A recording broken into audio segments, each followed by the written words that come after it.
मुनिमान् तस्मै आजानुलम्बितभुजौ कनकावदातौ संकीर्तनैकपितरौ कमलायताक्षौ विश्वम्भरो द्विजगुरो जुगधर्मपालौ वन्दे जगत्प्रियकरौ करुणावतारौ नमस्ते कालसत्ताय जगन्नाथसुताय च सहोत्राय सतोत्राय सकलत्राय ते नमः। कस्तूरे तिलकं ललाटपटले वक्षस्थले कौस्तुभम् नासाग्रे वरमौक्तिकं करतले वेणुकरे कङ्कणम् सर्वाङ्गे हरिचन्दनं सुललितं कण्ठे च मुक्तावली भ्रोजस्त्री परिवेष्टितं विजयति गोपालचूडामणि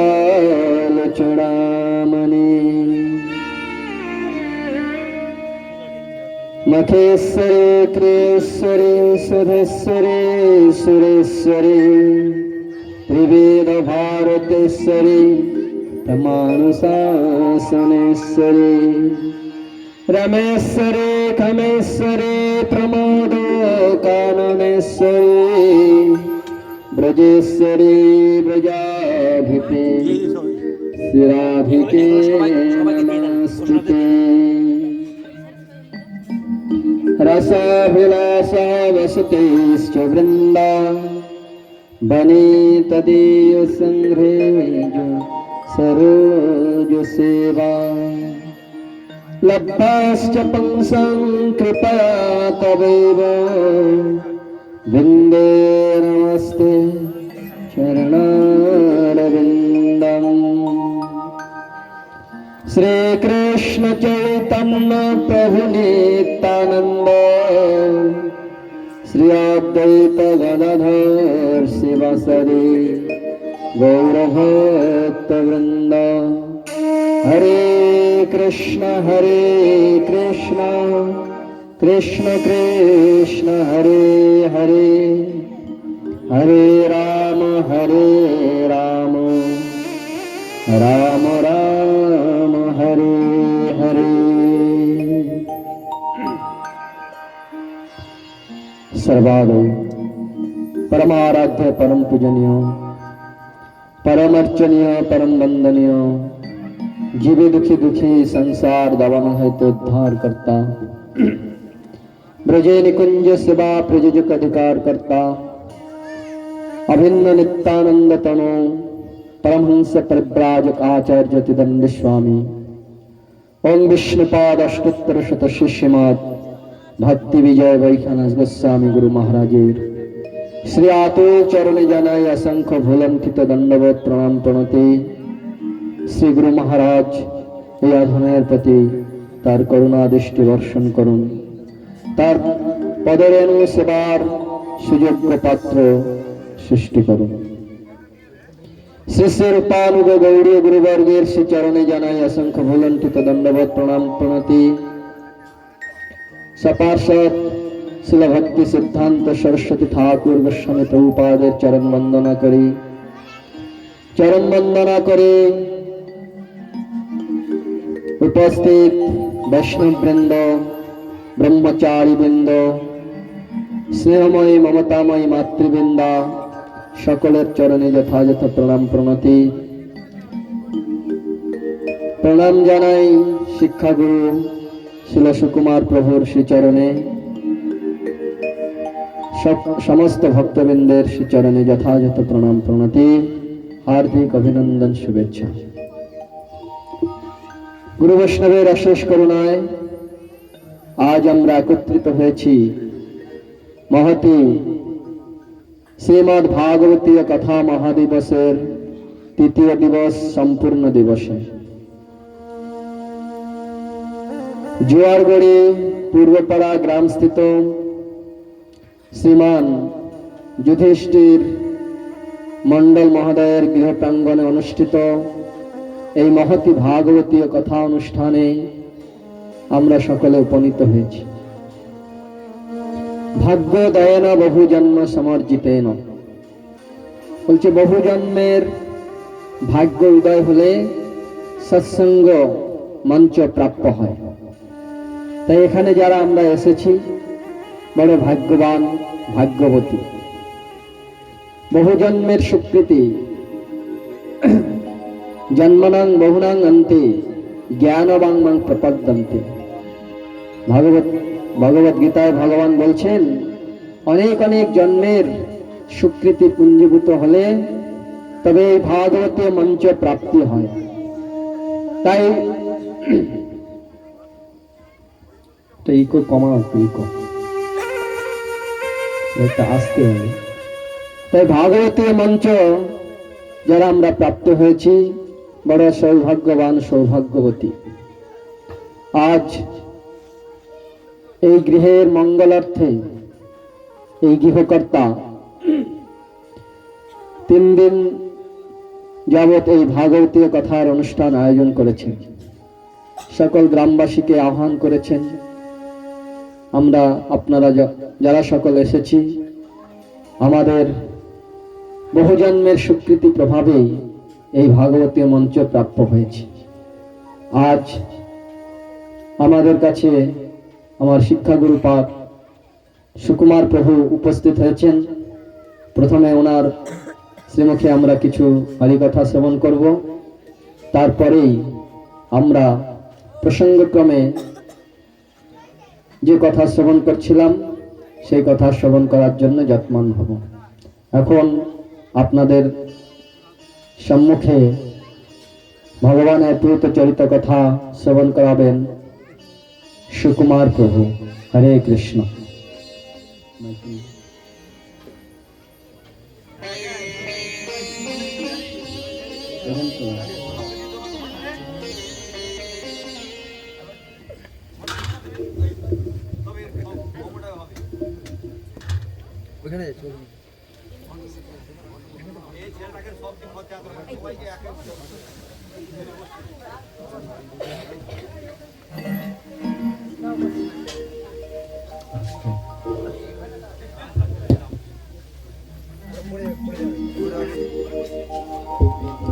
जय श्री राधे।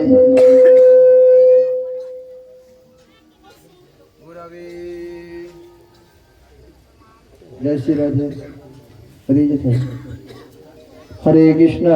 हरि बोल। गुरवे गौरचंद्राय राधिकाय तदालये कृष्णाय कृष्ण भक्ताय तद्भक्ताय नमो नमः। अज्ञानतिमिरन्धस्य ज्ञानाञ्जनशलाकया चक्षुरुन्मीलितं येन तस्मै श्रीगुरवे नमः। शान्ताकारं भुजगशयनं पद्मनाभं सुरेशं विश्वाधारं गगनसदृशं मेघवर्णं शुभङ्गं लक्ष्मीकान्तं कमलनयनं योगिर्भिधनगण्डं वन्दे विष्णुं भवभयहरं सर्वलोकैकनाथं। यद ब्रह्म वरुणेन्द्र रुद्र मरुता दिव्यस्तवै वेदै संगा पदक्रमनिषद गायन्ति यत्समगाः ध्यावस्थितगतेन पश्यन्ति यो योगिनः यस्यानन्तं विदुषुरसुरगणाय देवाय तस्मै नमो नमः। श्री कृष्ण चैतन्य प्रभु नित्यानंद श्री अद्वैत गदाधर शिवसदे গৌর ভক্তবৃন্দ। হরে কৃষ্ণ কৃষ্ণ কৃষ্ণ হরে হরে, হরে রাম রাম রাম হরে হরে। প্রথমে পরমারাধ্য অস্মদীয় গুরুপাদ পদ্ম। জীব দুঃখে দুঃখী সংসার দাবানল নির্বাপনকারী বৈষ্ণব জগতের ত্রিনাদ শ্লোকের মূর্ত বিগ্রহ নিত্যলীলা প্রবিষ্ট ভক্তি কুসুম শ্রবণ গোস্বামী গুরু মহারাজের রাতুল চরণে জানাই দণ্ডবত প্রণাম প্রণতি। জগৎগুরু প্রভুপাদের চরণারবিন্দে জানাই অসংখ্য দণ্ডবত প্রণাম প্রণতি। মঞ্চস্থিত ভাগবত গোস্বামী মহারাজের চরণে জানাই দণ্ডবত। ভক্তি বিজয় বৈখনস গোস্বামী মহারাজের চরণে জানাই অসংখ্য দণ্ডবত প্রণাম প্রণতি। সমবেত ভক্তমণ্ডলী, ব্রহ্মচারীবৃন্দ, গ্রামবাসীবৃন্দ, উপস্থিত সমস্ত ব্যক্তিবৃন্দ এবং আমার এই ভক্তিমতী মায়েদের চরণে জানাই দণ্ডবত প্রণাম প্রণতি। অনেক সৌভাগ্যের ফলে শ্রীমদ্ ভাগবত কথা কর্ণকুহরের মধ্যে দিয়ে হৃদয়ে পর্যবেসিত হয়। জগতে অনেক অনুষ্ঠান হয়, কিন্তু ভাগবতীয় অনুষ্ঠান বড় দুর্লভ। এই ভাগবতীয় অনুষ্ঠানের একমাত্র আমাদের ভাগবত কথা মৃত পান করানোর জন্য এই জগতে কিছু ব্যক্তি কম সংখ্যক, সেটা হচ্ছে আমাদের গৌড়ীয় বৈষ্ণববৃন্দ, বৈষ্ণবগণ, মহারাজগণ, গৌড়ীয় সম্প্রদায়, যে সম্প্রদায় মহাপ্রভু স্বয়ং স্থাপন করেছেন, আমনায় ধারায় নেমে এসেছে এই জগতে, সেই সম্প্রদায় থেকে বৈষ্ণব।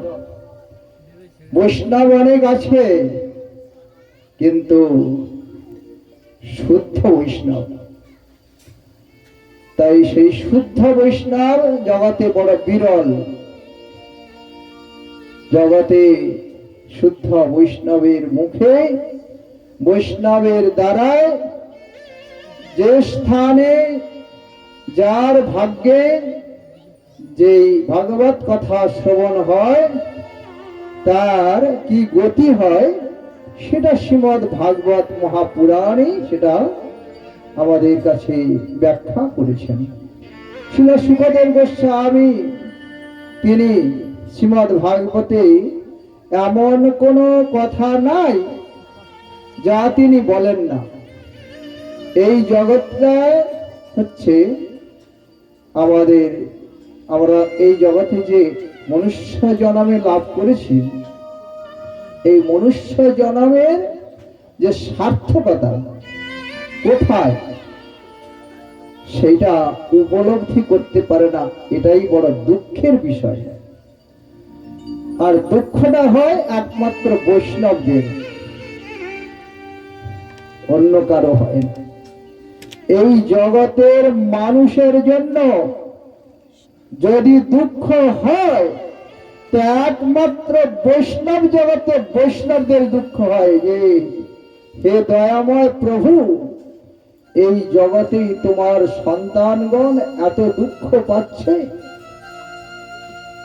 এদের কত জনম লাভের পরে শুদ্ধ মনুষ্য জনম লাভ করেছে, কত জন্ম পাল্টাই করে তারপরে মনুষ্য জন্মে আসা হয়েছে, খেয়াল নেই, জানি না, বুঝতে পারি না। সেই কথা জানাবার জন্য, বোঝাবার জন্য বৈষ্ণবগণ করুণা করে আসেন।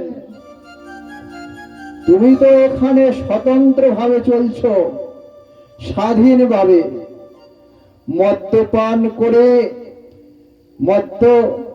মৎস্য মাংস ইত্যাদি অমেদ্য বস্তু গ্রহণ করে যা তোমার খাদ্য নয় সেটা গ্রহণ করে তুমি তোমার জীবন ধারণ করছো। অসৎ কথা অসৎ পথে বিচরণ করে জীবন যাপন করতে পারো, আর পবিত্র ভাবে সুন্দর সৎ ভাবে ভগবানের আরাধনা করে, ভগবানকে আরাধনা করব কিভাবে পন্থাই তো জানা নেই। একমাত্র জানাবে কারা? বৈষ্ণব জগতের বৈষ্ণবগণ। সেই বৈষ্ণবগণের দ্বারাই আসুন জীবনটাকে পরিবর্তন করুন। কিছু ভালো কথা ভালো কাজ করুন, যা আপনার ভালো হবে, আর আপনি আপনার স্বেচ্ছা মতো অর্থাৎ ইচ্ছা মতো চলবেন। আবার এটাই তো দুঃখের বিষয়, আবার ওই যে সমস্ত জন্মগুলো পরিত্যাগ করে এই দুর্লভ মনুষ্য জন্ম লাভ করেছেন, আবার সেখানে ফিরে যাবেন। চিন্তা করবেন নিজের সম্বন্ধে। যা কিছু করছেন সব ভুল হচ্ছে, খতিয়ে ভালো করে দেখুন আপনি আপনার নিজের জন্য কিছু করেছেন। সনাতন গোস্বামী পাদ মহাপ্রভুর কাছে নিবেদন করলেন, কে আমি কেন মরে যারে তাপত্রয়, নাহি জানি কেমনে হিত হয়। সেই কথা আমি আমাকে কোনোদিন প্রশ্ন করেছি কারো কাছে, নিজের কাছে? সেই কথা প্রশ্নের উত্তর পেতে হলে শ্রীমদ্ ভাগবত মহাপুরাণ ছাড়া এই জগতে, এই বৈষ্ণব ছাড়া এই জগতে আর কোনো বন্ধু নাই। একমাত্র এই জগতের সকলের বন্ধু হলেন বৈষ্ণব, আর আরাধ্য হচ্ছেন ভগবান। যত দেব দেবতা আছে নয় বাবা, এদের সাধনা করে পরাগতি লাভ হবে না। এখান থেকে বড় জোর আরো ভোগময় জগৎ স্বর্গ রাজ্য পর্যন্ত যেতে পারবেন, কিন্তু সুখময় রাজ্য ভগবানের সেই চরণ সান্নিধ্য, যেখানে গেলে আর ফিরে আসতে হবে না। অনন্তকালের দুঃখের সাগর থেকে সুখময় রাজ্যে চলে যাবেন। এই সংসারের দুঃখ আর কোনোদিন ভোগ করতে হবে না।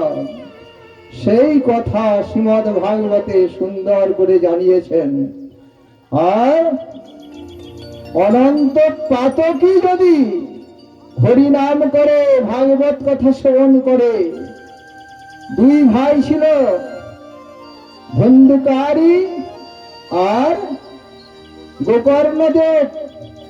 একজন মদ্যপান করে বেশ্যার বাড়িতে গিয়ে চুরি ডাকাতি করে জীবন যাপন করতে লাগলো, আর এক ভাই সদ্গুরুপাদ পদ্ম আশ্রয় করে শাস্ত্র অধ্যয়ন করে তীর্থে তীর্থে ভ্রমণ করতে করতে সাধু হয়ে বিচরণ করতে লাগলেন।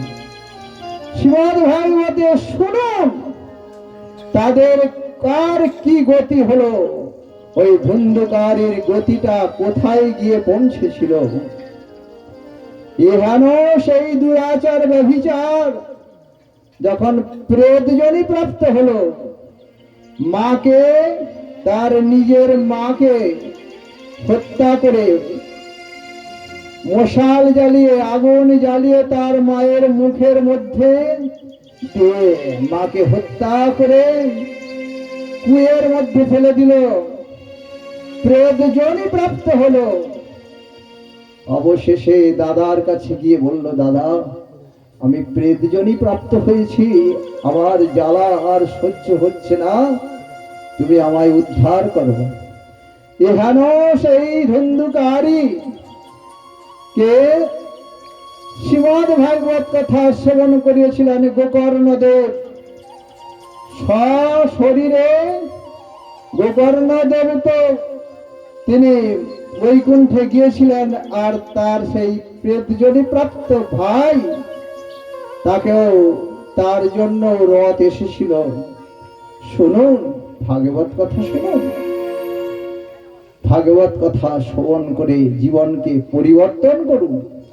ভাগবত কথা শ্রবণ করলে যা এতদিন আপনি করেছেন আর করবার প্রবৃত্তি আসবে না, আর যা এখনো পর্যন্ত করা হয়নি সেটা আগামী কাল থেকেই আরম্ভ হয়ে যাবে। এমন শক্তিশালী, এমন বীর্যবতী কথা এই শ্রীমদ্ ভাগবত। সাক্ষাৎ ভগবান সাক্ষাৎ স্বয়ং সপ্ত ব্রহ্মরূপী তিনি ভাগবত রূপে প্রকাশিত হয়েছিলেন। তাই এই সত্রীমণ্ডলী, মাতৃবৃন্দ, হে গ্রামবাসী বৃন্দ, কেন এই দুর্লভ জনমটাকে নষ্ট করে, কিসের জন্য? কি সুখ পাচ্ছেন আপনি ওই অমেদ্য বস্তু ভক্ষণ করে, দুরাচার ব্যভিচার অসৎ সঙ্গ করে? লাভ হবে না। পরিবর্তন করুন, আসুন সৎ সঙ্গে আশ্রয় করে হরিনাম করার জন্য চেষ্টা করুন। বলে বৃন্দাবন বিহারী লাল কি, কৃষ্ণ কানাইয়া লাল কি। এ বাবা, আজকে নয়, এখানে আমার বলেছেন মদ ভদ্র যত্র গায়ন্তি তত্র তিষ্ঠাবি নারদ। আমার ভক্তগণ যেখানে আমার গুণকীর্তন করে আমি সেখানে অবস্থান করি। এত লোক এখানে বসে আছেন, ভগবানের জন্য একটু ফুল ভলিয়ামে একটু জয়ধ্বনি দেবেন না? আরেকবার হবে? বলে বৃন্দাবন বিহারী লাল কে, নিতাই গৌর প্রেমানন্দে। তাই শ্রীরাম মায়াপুর থেকে গৌর গোবিন্দ গৌড়ীয় মঠের আচার্য দেব ওং বিষ্ণুপাদ পরিব্রাজক আচার্য অতিদণ্ডী স্বামী শিলা ভক্তি বিজয় বৈখানস গোস্বামী মহারাজের একান্ত প্রিয় শিষ্য ভাগবত গোস্বামী মহারাজের নিকটে আপনারা ভগবানের কথা শ্রবণ করুন, ভালো কথা শ্রবণ করার জন্য চেষ্টা করুন। মঠে চলুন, এই গৃহস্থাশ্রমের ভক্তদের সঙ্গ করুন। কেন অসৎ সঙ্গ করবেন? অসৎ সঙ্গে লাভ হবে না। সৎসঙ্গ করুন। সৎসঙ্গের দ্বারাতে প্রহ্লাদ মহারাজ বৈকুণ্ঠে গিয়েছিল। সৎসঙ্গ করার জন্য আমি সকলের চরণে নিবেদন জানিয়ে এখানেই আমার বক্তব্য বিশ্রাম লাগলাম। বাঞ্ছা কল্পতরুভ্যশ্চ কৃপা সিন্ধু ভৈবচ পতিতানাং পাবনেভ্যো বৈষ্ণবেভ্যো নমো নমঃ।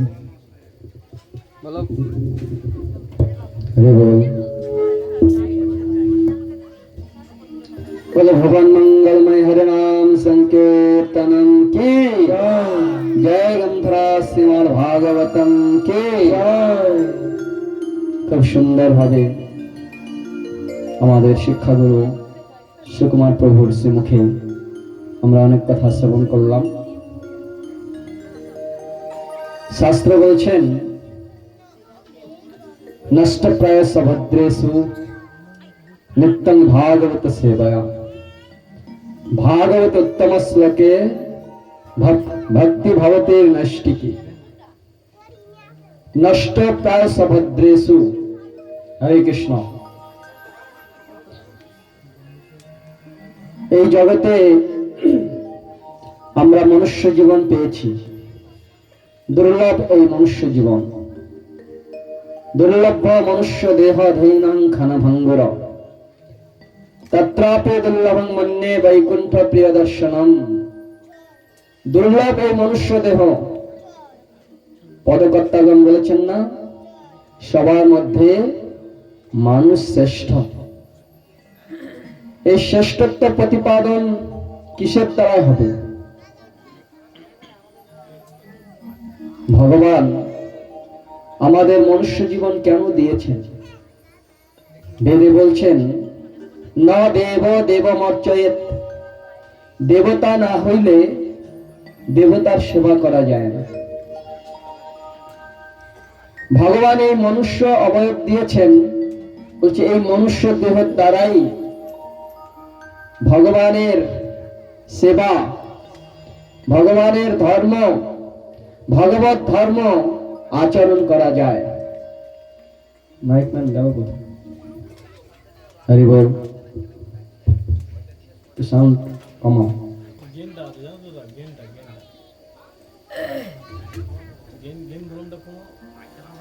অন্য ইতর প্রাণী ভগবানের সেবা করতে পারেন না, পারেন? এখানে যারা আমরা এসেছি, কোন ইতর প্রাণী এসছেন? আসেন। ভগবান এই কর্ম দিয়েছেন কিসের জন্য? শ্রী চৈতন্য মহাপ্রভু বলছেন কৃষ্ণ বর্ণং তিসা কৃষ্ণং সাঙ্গ পাঙ্গস্তপার্ষদম যজ্ঞৈ সংকীর্তন প্রায় জয়ন্তে হি সুমেধস।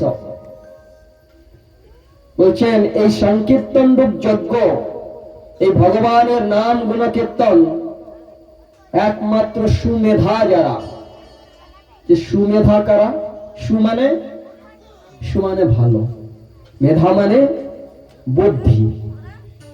যাদের ভালো বুদ্ধি তারাই এই ভগবানের এই যজ্ঞ সংকীর্তনে তাদের মনটা প্রবিষ্ট হবে। বলছে সুমেধা জানার আগে আমরা সুমেধার বিপরীত শব্দ হচ্ছে কুমেধা। কুমেধা অর্থাৎ কু মানে খারাপ, আর মেধা মানে বুদ্ধি, খারাপ বুদ্ধি।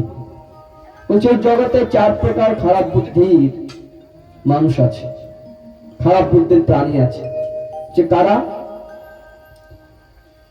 অন্ধ, বধির, অলস আর পঙ্গু। যারা চোখে দেখে না, অন্ধ। বলছে আমরা তো সকলেই চোখে দেখি, আমরা কেউ অন্ধ নেই। সামনে বসে কি করছো তোমরা? আমরা তো চোখে দেখি। বলছে চোখে দেখি বটে, এই চক্ষু দিয়ে যদি ভগবত দর্শন না হলো, ভগবানের দর্শন না হলো, বলছে চোখ থাকতেও অন্ধ।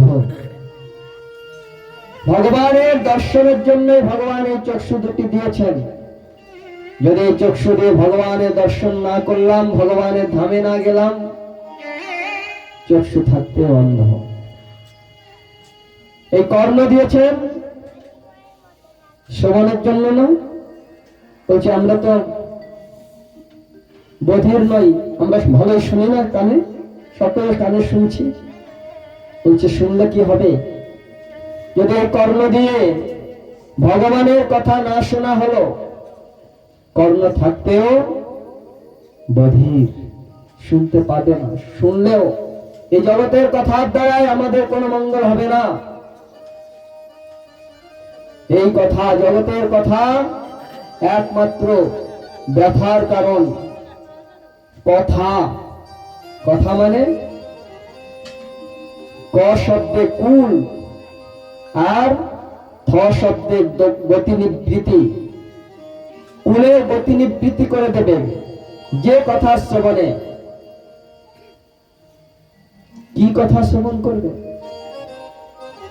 শুকদেব গোস্বামী, সুত গোস্বামী যখন ওই নৈমিষারণ্যে 88,000 ঋষিদের সম্মুখে উপস্থিত হলেন, সেই 88,000 ঋষির মধ্যে প্রধান ঋষি কে? শৌনক ঋষি। উঠে দাঁড়িয়ে বলছেন অজ্ঞান ভন্ত বিধ্বংস কোটি সূর্য সমপ্রভ সুতগ্রাহী কথা সারং। হে শুকদেব তুমি কোটি সূর্য, হে সুত গোস্বামী তুমি কোটি সূর্য সম।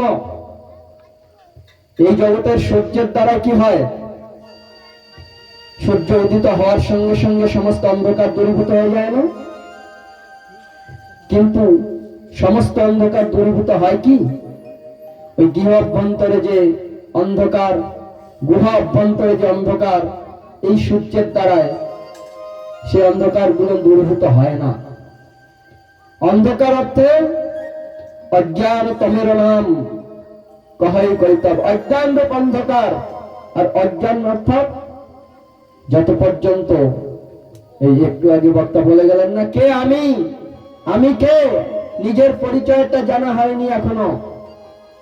প্রসঙ্গক্রমে বলছিলাম পরশুদিন, আমি কে, কে আমি, কে আমি, কেনে আমায় যারে এই তাপত্রয়। সনাতন গোস্বামী জিজ্ঞাসা করেছিলেন, ভারতবর্ষের প্রধানমন্ত্রী ছিলেন তিনি, ওই হোসেন শাহ রাজত্ব করেছিলেন। সমস্ত কিছু ছেড়ে দিয়ে পুঙ্খানুপুঙ্খ ভাবে 18 জন বেদজ্ঞ পণ্ডিতের দ্বারায় ভাগবতী অনুশীলন করে সমস্ত শাস্ত্র তত্ত্বকে অনুভূতি করে আজ যখন জানতে পারলেন ওই নবদ্বীপ ধামে মায়াপুর যোগপীঠ মণিকোঠায় যুগাবতার পাবন অবতার, কলিযুগ পাবন অবতার শ্রী চৈতন্য মহাপ্রভু আবির্ভূত হয়েছেন।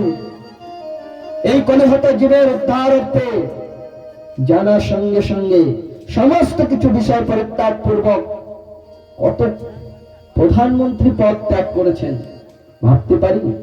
কেমন তারা বৈরাগ্য, বৈরাগ্য বিদ্যা নিজ ভক্তি যোগে শিক্ষার্থমেকং পুরুষং পুরাণ। মহাপ্রভুর সমস্ত ভক্তগণ ওই রকম বৈরাগ্য প্রধান। আমাদের কি আর পরিত্যাগ করতে পারবো? আমাদের তো নুন আনতে পান্তা ফোরায়, তাই না? তো ওই সনাতন গোস্বামী সমস্ত কিছু পরিত্যাগ করে আজ যখন জানলেন এইরকম বৃন্দাবনে পথে মহাপ্রভু চলেছেন, ওই কাশীতে তপন মিশ্রের গৃহে অবস্থান করছেন, সনাতন গোস্বামী চললেন, বাইরে গিয়ে দাঁড়িয়ে আছেন। মহাপ্রভু এসে আলিঙ্গন করে বলছে, রে সনাতন, তুমি আমাকে ধন্য করতে এসছো, প্রভু আমাকে ছুবেন না, আমি অস্পৃহ, আমি নীচ দিনহীন। বলছে, সনাতন, তোমার স্পর্শে বৈষ্ণবের দর্শনে, বৈষ্ণবের স্পর্শনে পবিত্র হলাম আমি আজ। সাক্ষাৎ মহাপ্রভু বলছেন। আহা, সেই সনাতন গোস্বামী জিজ্ঞাসা করেছিলেন, প্রভু সাধ্য সদম তত্ত্ব পুছিতে না পারি, কৃপা করে কহত আপনি, আপনি কৃপা করে বলুন, আমি কিছু জানি না। সনাতন গোস্বামী জানতেন না? জানতেন কিনা? সমস্ত কিছু জানতেন। জেনেও আমার এর মতন এই কলিহত জীবের উদ্ধারার্থে মহাপ্রভুর কাছে সেই গুণ রহস্য তত্ত্ব জিজ্ঞাসা করলেন, কে আমি, কেনে আমায় যারে এই তাপত্রয়। সকলে দেখুন এই সংসারটি, সংসারের মধ্যে তাপের সংসার দুঃখ জলধর্ম পতিতস্য কাম নির্গুণ তস্য নিরাশ্রয়স্য। সংসার দুঃখ জলধৌ, উপলব্ধি নাই, অনুভূতি নাই, মনে করি এই তো সংসারের মধ্যে। বলুন কে একজন হাত উঁচু করে এই সংসারে আমি সুখী আছি বলতে পারবে? বলতে পারবো আমরা? বলতে পারবো না। এই সংসারটা ভগবান দুঃখ দিয়ে তৈরি করেছেন, দুঃখ জলধৌ। অর্জুনকে বলছেন, ওরে অর্জুন, তুমি জানো এই সংসারটা আমি কি দিয়ে তৈরি করেছি? বলছে, এই সংসারটা আমি দুঃখ দিয়ে তৈরি করেছি, দুঃখ জলধৌ দিয়ে তৈরি করেছি। তাই এই সংসারে কোন সুখের লেশ মাত্র নাই। আর তুমি সংসারে কাদের জন্য শোক করছো? সামনে যারা দাঁড়িয়ে আছে তাদের জন্য শোক করছো? এরা তো আমার দ্বারা হত হয়েই আছে। তাই দুঃখ করো না, শোক করো না। তাই এই দুঃখ তাপত্রয়ের দ্বারা যে দগ্ধীভূত হচ্ছে, তাদের উদ্ধার হচ্ছে শ্রী চৈতন্য মহাপ্রভু কাছে জিজ্ঞাসা করছেন, কে আমি, বলুন করুণা করে আমার পরিচয় কি, কে আমি, কেনে আমায় যারে তাপত্রয়। সেই সনাতন গোস্বামী প্রশ্নের উত্তরে আজ সুত গোস্বামী যখন ওই ভাগবতী মঞ্চে উপস্থিত হলেন, সৌনকাদি ঋষিগণ সেই সুত গোস্বামীর কাছে দাঁড়িয়ে বলছেন, প্রভু আপনি কোটি সূর্যের সম। হরি বল। এই জগতের ওই রকম সূর্যের দ্বারা অন্ধকার দূরীভূত হতে পারে আর নাও পারে, কিন্তু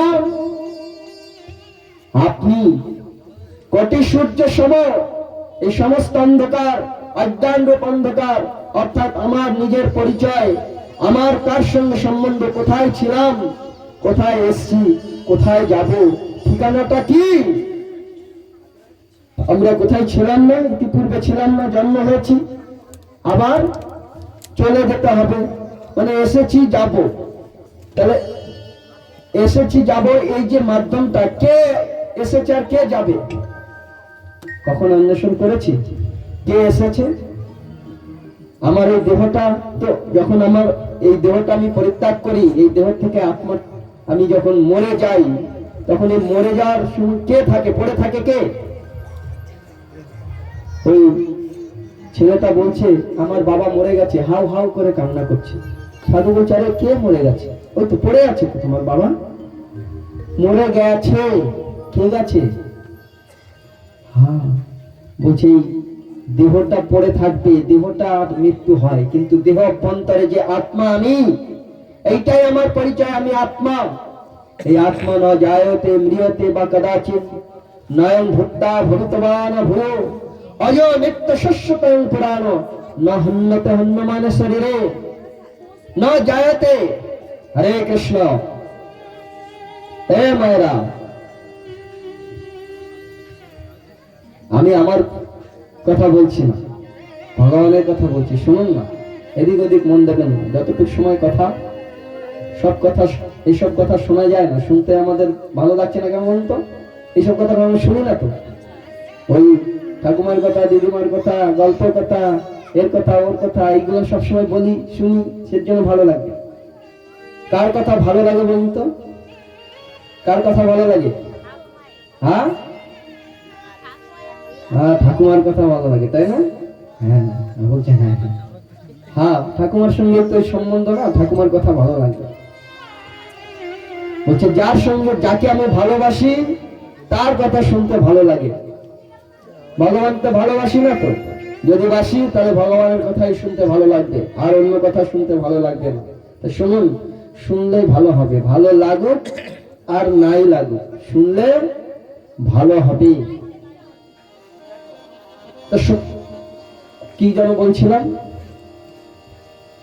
সুত গোস্বামীকে বন্দনা করছেন গুরুদেব শৌনকাদি ঋষি। হে সুত, তুমি কতি সূর্য সম, এই অজ্ঞান রূপ অন্ধকার, অর্থাৎ আমি কে, আমার স্বরূপ কি, এই স্বরূপ যদি না জানি, কে আমি, কোথায় ছিলাম, কোথায় এসেছি, কখনো অন্বেষণ করেছি? এইসব আমাদের প্রয়োজন হয় না, তাই না? এইসব কি হবে, এই তো আছি, তো মজাই আছি, সংসারে পুরো চুটিয়ে ভোগ করছি। সংসারটা কেমন একটু জানি? সংসার সুখের না দুঃখের? দুঃখের না সুখের? তাহলে সংসার যদি দুঃখের হয়, দুঃখ কেউ চায়? দুঃখ কেউ চায় নাকি? তাহলে চলুন এই সংসার দুঃখ ছেড়ে দিয়ে আমরা সুখের রাস্তায় চলি, যাব? বলছি আরে বাবা হ্যাঁ বলছি, চলুন মঠে গিয়ে থাকবো, ধামে গিয়ে থাকবো। কে কে যাবেন মঠে? এই দুজন যাবে মঠে, মঠে গিয়ে থাকতে হবে। বলছে আমরা বলি বটে, কিন্তু সংসারের যে দুঃখটা আমাদের, আমাদের জ্ঞান নাই, আমাদের জানা নাই, আমরা বুঝতে পারি না, আমরা জানতে পারি না, অনুভূতি নাই, কারণ সেই জায়গায় যাই না তো, সেই কথা শ্রবণ করি না। সাধুরা আমাদের জানিয়ে দেন, ভগবান নিজে এসে জানিয়ে দেন, আরে দেখো এই দুঃখ জলধর মধ্যে পড়ে আছো, এই দুঃখ ভোগ করছো। বলছে এই দুঃখ ভোগ করো না, আসো এই ভগবানের শাশ্বত। তাই এই শৌনকাদি ঋষি, তারা ওই রকম এই জগতের অনেক কিছু করেছিলেন। 88,000 ঋষি, একজন দুজন না, তারা এই জগতে অনেক কর্ম আদি করেছেন। ওই রকম যজ্ঞ, ধ্যান, ধারণা, দান, ব্রত, অনেক কিছু করেও মনে শান্তি পাননি। তাই সেই শান্তি অন্বেষণে তারা ওই ব্রহ্মা দেবের কাছে গিয়ে বলেছিলেন, হে প্রভু, হে ব্রহ্মাদেব, আমাদের এমন একটা কিছু উপায় বলুন, যার দ্বারাই আমরা প্রকৃত আমাদের আত্মকল্যাণের পথ, সেটা আমরা জানতে পারবো, সেই পথে আমরা পথিক হতে পারবো, সেই অজ্ঞান রূপ অন্ধকার দূরীভূত হতে পারবে, নিজের স্বরূপের জাগরণ হতে পারবে।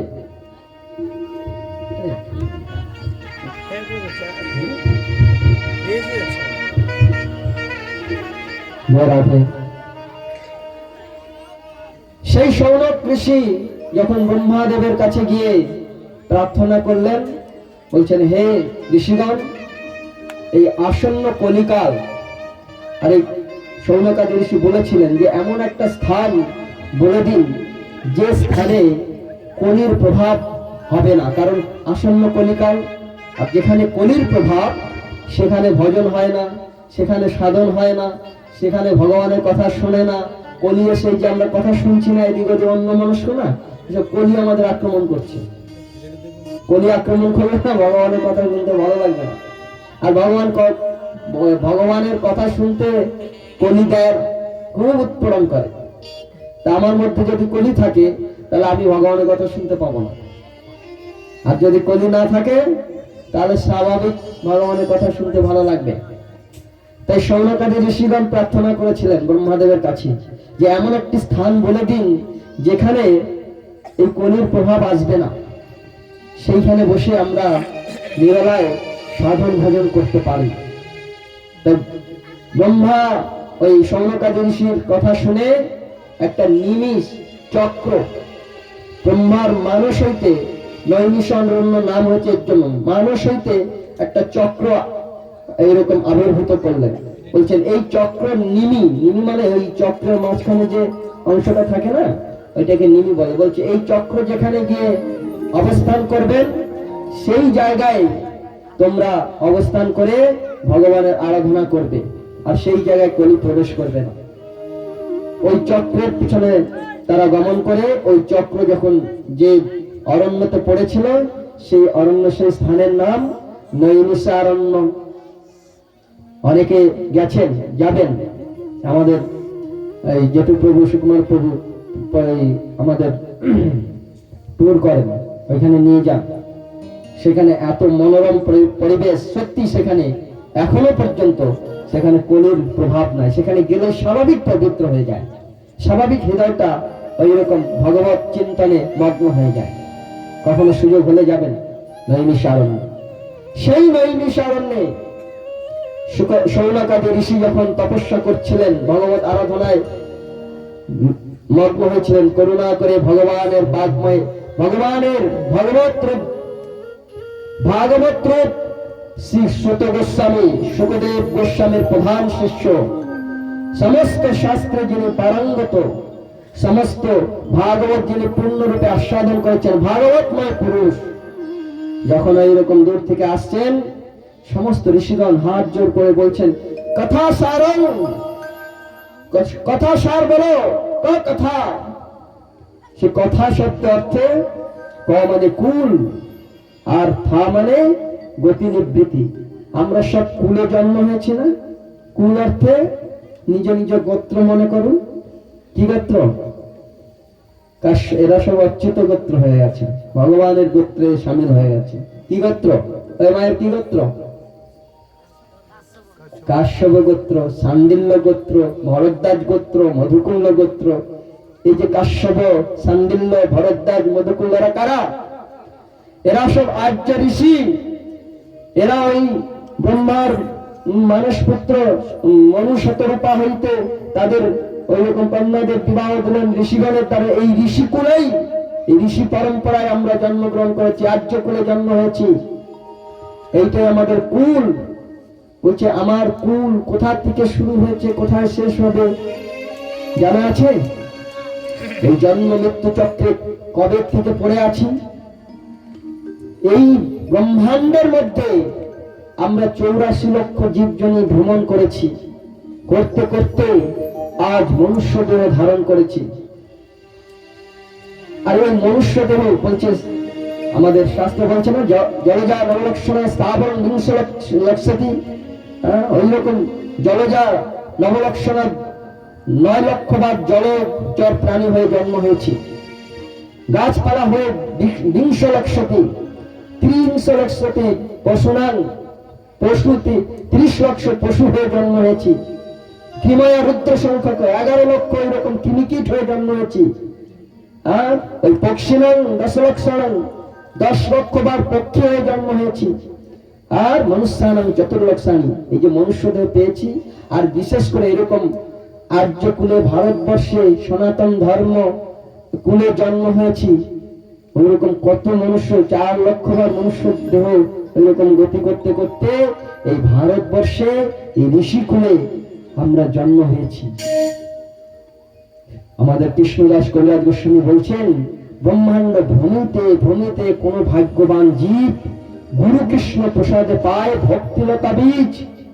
ব্রহ্মাণ্ড ভূমিতে ভূমিতে, কত ব্রহ্মাণ্ড কোন সংখ্যা বললেন না, অনন্ত কোটি ব্রহ্মাণ্ড ভগবানের ইচ্ছাতে তৎক্ষণাৎ সৃষ্টি হয়। শাস্ত্র বলছেন, গবার্ষের রন্ধে যাইছে তোষরের তরে, পুরুষের রন্ধে তৈছে ব্রহ্মাণ্ড বিস্তারে। বলছে ব্রহ্মাণ্ডের কথা বলতে গিয়ে কত ব্রহ্মাণ্ড, বলছে গবার্ষ মানে জানলার ছিদ্র দিয়ে যখন ওই ঘরের অন্ধকার ঘরের মধ্যে আলো পড়ে না, ওই আলোর মধ্যে দেখবেন অতি সূক্ষ্মাতি সূক্ষ্ম ওই ধূলিকণা ভেসে বেড়ায়, ওইগুলোকে তোষরেণু বলা হয়। তোষরেণু অর্থাৎ দুটি পরমাণুর সংযোগে একটি অণু হয়, 3টি অণুর সংযোগে একটি তোষরেণু হয়। এই তোষরেণু এই ধূলিকণাকে গণন করতে পারবেন কত সংখ্যা আছে? বলছে এইরকম অনন্ত ব্রহ্মাণ্ড এই ভগবানের একটি রোমকূপের মধ্যে সমাহিত, পুরুষের রন্ধে তৈছে তোষরেণু তারে। বলছে এইরকম কত ব্রহ্মাণ্ডতে কত জনই প্রাপ্তি হয়েছি, কত ঘুরেছি, কত এইরকম কুল অনাদি। কিসের জন্য? দুটি কারণের জন্য, দুটি অপরাধ, পরম অপরাধের জন্য। একটি হচ্ছে নিজের স্বরূপে বিভ্রম, আর দ্বিতীয় হচ্ছে কৃষ্ণ বিস্মৃতি। ভগবানকে ভুলে গেছি। আমি কে? কে আমি? কি প্রশ্ন? জীবের স্বরূপ হয় নিত্য কৃষ্ণ দাস, তটস্থ শক্তি ভেদাভেদ প্রকাশ। মহাপ্রভু বললেন সনাতন গোস্বামীর এই প্রশ্নে, আমার পরিচয় কি? জীব অর্থে আত্মা, এই আত্মার পরিচয় নিত্য কৃষ্ণ দাস, দাসত্ব করাই তার, কৃষ্ণ সেবা করাই তার পরম ধর্ম। এই ধর্ম কথাই অপ্রাকৃত জগতে ভগবানের শ্রীচরণ পদ্মে আমি নিত্য দাস রূপে বিরাজমান ছিলাম। যখনই ওইখান থেকে দাসত্ব ভাব ভুলে গেছি, ভুলে গিয়ে কর্তাহিমত মন্নতে প্রকৃতি ক্রিয়া মারাণী গুণৈ কর্মাণি সর্বসহ অহংকার বিমূঢ়াত্মা কর্তাহিমত মন্নতে। প্রকৃতি মানে মায়ার বশীভূত হয়ে যখন নিজেকে কর্তা অভিমান করেছি, আমি কর্তা, আমি আমার, এই রূপ যখন ভাবনা এসে উপস্থিত হয়েছে, আমি ভোক্তা, আমি ভোগ করবো। এই বাড়ির মালিক কে? যদি জিজ্ঞেস করা হয় কে মালিক, বাড়ির মালিক কে? আমি। বলুন ভগবান। তাহলে ভগবানকে দিয়ে দেন সব, বলি বটে, কিন্তু সেটা উপলব্ধির মধ্যে আসে না। আমি যে কর্তা অভিমান, আমি ভোক্তা, আমি ভোগ করব, এই অপরাধের ফলে ওই রকম এই মায়ার জগতে এসে পড়েছি, মায়ার বন্ধনে পড়েছি। আর পড়ে কি হচ্ছে? স্বরূপার্থের হীনান নিজ সুখ পরাণ কৃষ্ণ বিমুখান হরির মায়া দণ্ডন গুণ নিগুড়ে জ্বালাই কালায়াতি। স্বরূপার্থের হীনান, আমার স্বরূপ আমি ভুলে গেছি। নিজ সুখ পরাণ, নিজের সুখের জন্য এইরকম ছুটছি ছুটছি ছুটছি। দেখুন সুখ কোথায়? সুখ আছে? অহোপতেশং কিমকারী শোভনং। বলছি এই জগৎটা আমি, তুমি যে বলছো সুখের, সুখ নাই গো। দুঃখ দিয়ে তৈরি করেছি, দুঃখ ছাড়ার কিছু নাই। জন্ম মৃত্যু জরা ব্যাধি ক্ষুধা পিপাসা রোগ বিকার দিয়ে শরীরটা তৈরি করেছি। কোথায় পাবে তুমি সুখ? কোথায় আছে সুখ? যেখানে সুখের অন্বেষণ করবে সেইটাই দুঃখের বিশেষ কারণ। তাই সুখ বলতে এই জগতে কিছু নাই, কিন্তু আমরা এইরকম লেহন করে চলেছি। তাই স্বরূপার্থ হীনান নিজ সুখ পরাণ কৃষ্ণ বিমুখান। ওই নিজের সুখে যখন যুক্ত হয়ে যায়, তখন এই ভগবানের থেকে ভগবানকে ভুলে যায়। কারণ ওই ভগবানকে সেবা করতে গেলে ভগবানের সঙ্গে যোগযুক্ত হলেই তো নিজের সুখের বাধা আসবে, ভোগের বাধা আসবে। কৃষ্ণ বিমুখান, আর কৃষ্ণ বিমুখ হলেই হরের মায়া দণ্ডান গুণ নিগড় জালাই করে। হরের মায়া, ভগবান এই জগৎটা সৃষ্টি করেছেন এইরকম মহামায়া দিয়ে। মায়া এরকম 3টা গুণ দিয়ে আমাকে বেঁধে দেবে ইষ্টে পৃষ্ঠে, শতগুণ, রজগুণ, তমগুণ। এই গুণে আবদ্ধ হয়ে বলছে হরের মায়া দণ্ডান গুণ নিগড়ে জালাই কালায়াতি। এইরকম ইষ্টে পৃষ্ঠে এইরকম 3টি তাপ দিয়ে বিভূত করাবে। আর সারা জীবন ওই রকম দুঃখ ভোগ করাবে। এইরকম কত জন্ম জন্মান্তরে এই দুঃখ ভোগ করেছি। ওহে জীব ওঠো, জাগো।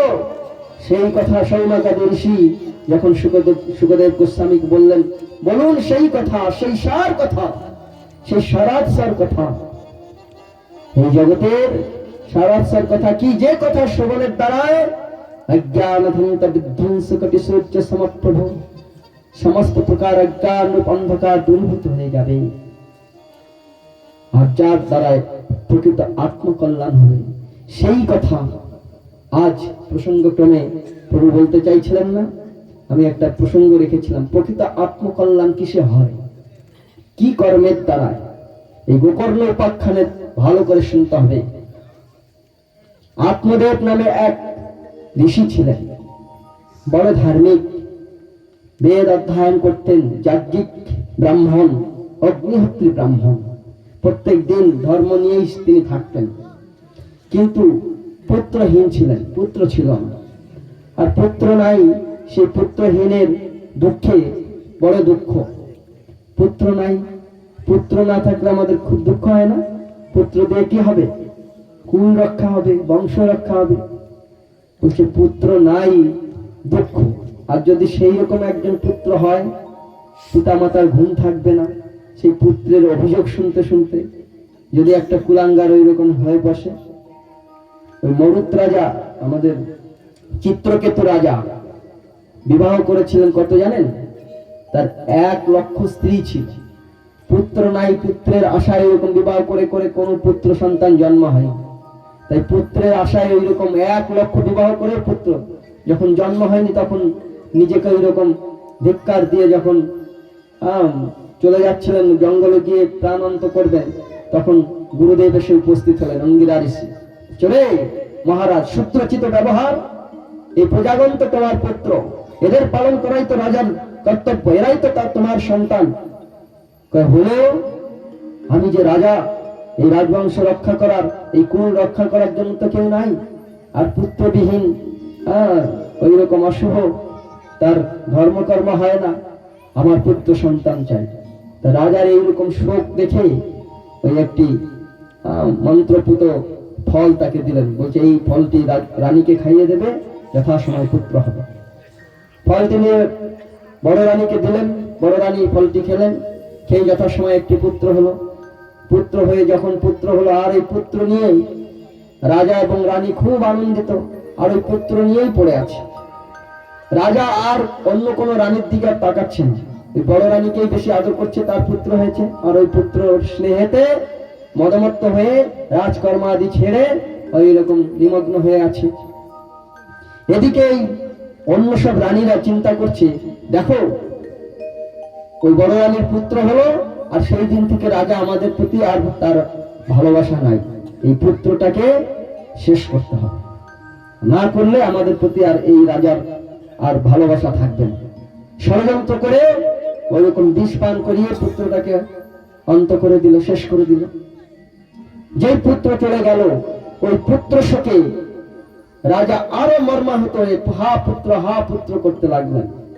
তখন গুরুদেব সাক্ষাৎ অঙ্গিরা ঋষি এবং দেবর্ষী নারদ এসে উপস্থিত হলেন। ওই বলছো, রে শুদ্রচিত ব্যবহার, হে রাজন, কিসের জন্য সুখ করছো? পুত্রের জন্য? কে কার পুত্র, কে কার পিতা? এই দেহ সম্বন্ধীয় পুত্র পিতার সম্বন্ধ কতদিনের? যতদিন এই দেহটি আছে ততদিন।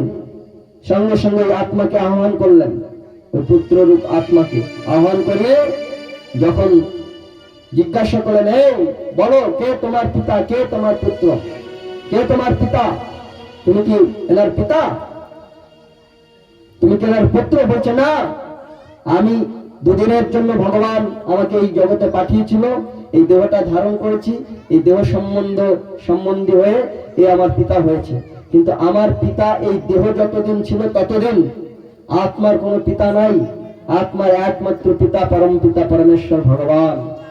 তমেব মাতা চ পিতা তমেব, তমেব বন্ধুশ্চ সখা তমেব, তমেব বুদ্ধাং দ্রবিণং তমেব, তমেব সর্ব মম দেব দেব।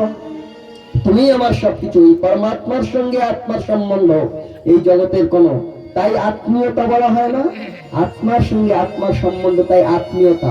যখন আত্মা না থাকবে আর আত্মীয়তা থাকে? মরার সঙ্গে সম্বন্ধ করে নাকি কেউ? মৃত ব্যক্তিগুলোর সঙ্গে কোনো সম্বন্ধ থাকে না।